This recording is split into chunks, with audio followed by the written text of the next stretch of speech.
Eh, guys, may punta sa tanan. May punta guys. Okay. Idol Dave. Good morning. Morning, Rod. Morning.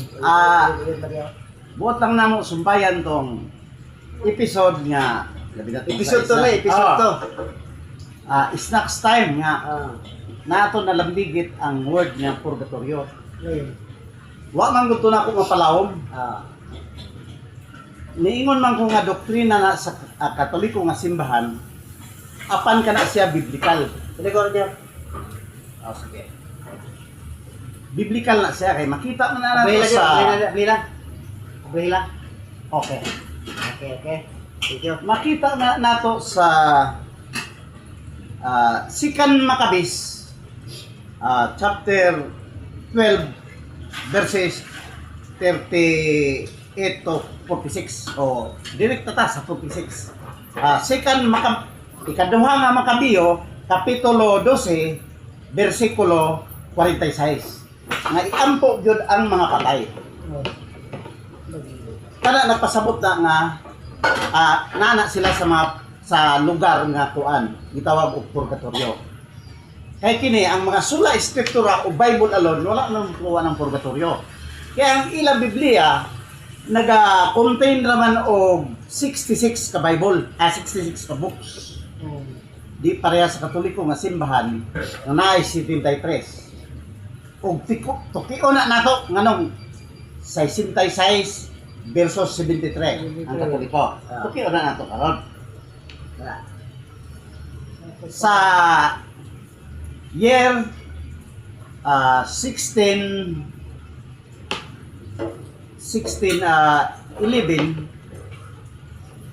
naghimo og naay council nga ila gi-translate ang Bible uban to ang mga protestante 73 gihapon. King James version to 1611 edition containing 73 books. Apan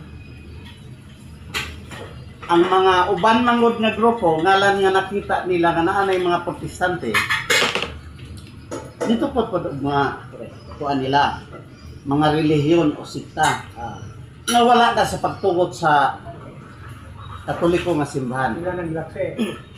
Pag-abot sa 1829 nagkahinay naman gud ang pwersa sa Roma nisandig tong mga protestante dito sa Britain, kalaban.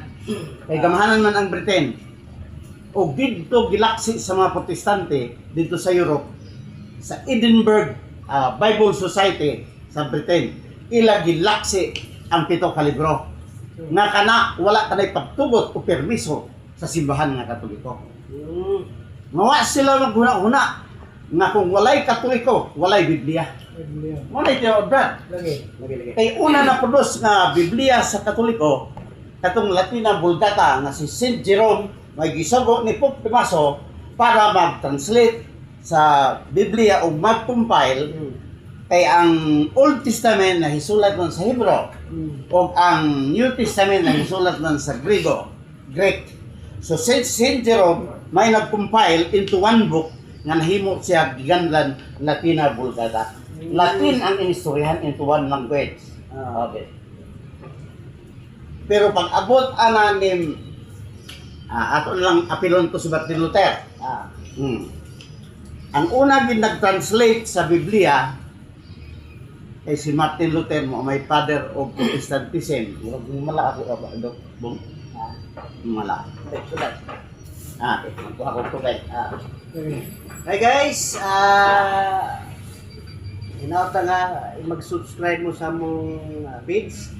Kani guys, hindi wala ni siya gibut ang lain-lain nga relihiyon, pero at least discuss lang ta sa mga Panginoo. Panginoo na siya guys, pero wala ni daot sa lain nga relihiyon. Wala ni giligsan nga lain nga relihiyon ha. So prayon sir. Si Martin Luther manggod in the year 1517 naghimo manggod siya og 95 pages nga thesis nga nisupak siya sa Katoliko kadto particular to sa Indonesia. Kana ba kanang ngalan ang pare makapasaylo sa sala, pero ginegosyo sa simbahan la. Mahitabo to ng mga dark ages to sa simbahan ng Katoliko. Mo to pagka 1517, nanay pagsupak ni Martin Luther. German Catholic priest na si Martin Luther. Oh.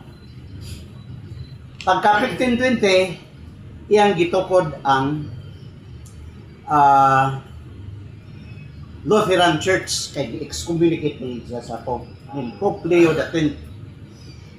Mao to supak sa kabuton sa Katoliko ug way permiso gi-translate ni Martin Luther into German language ang Biblia.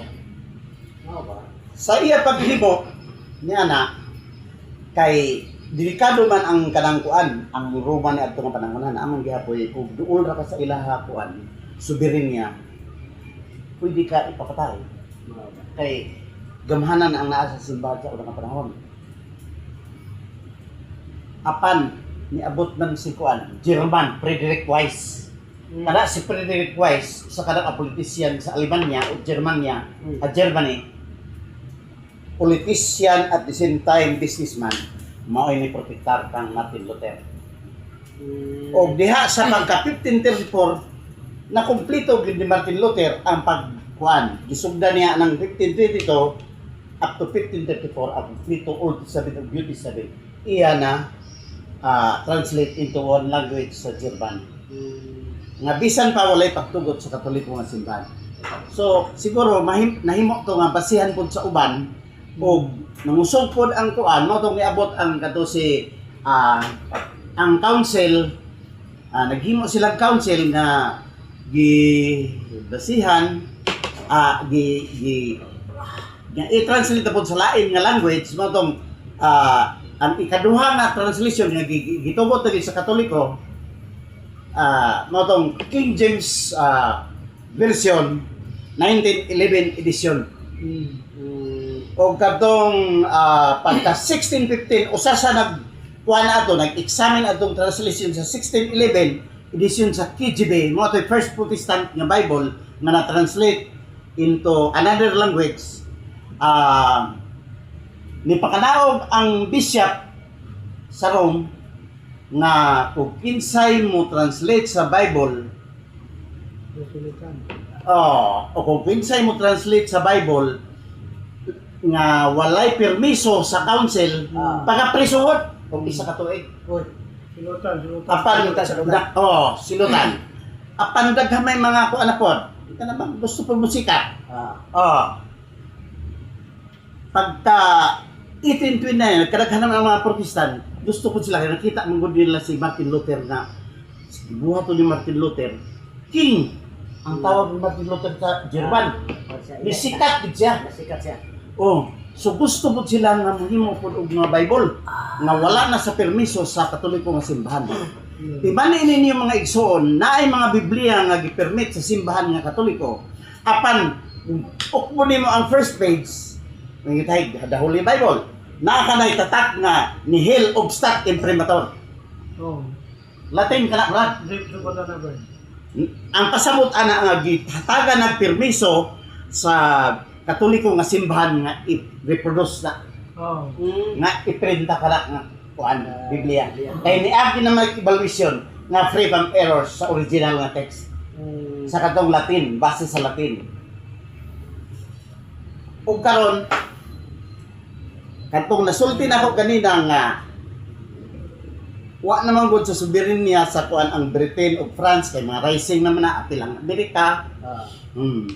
Dito sila dilampos kay katong mga Protestante laban man dito sa British Edinburgh Bible Society.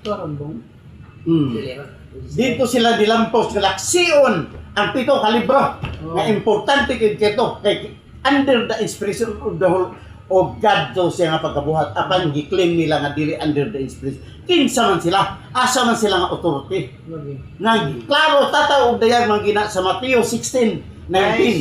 Nakaingon nga ihatag niya ako sa imo ang diabe kang Peter nga maoy head sa ato magisterium, ihatag ang diabe meaning authority kana.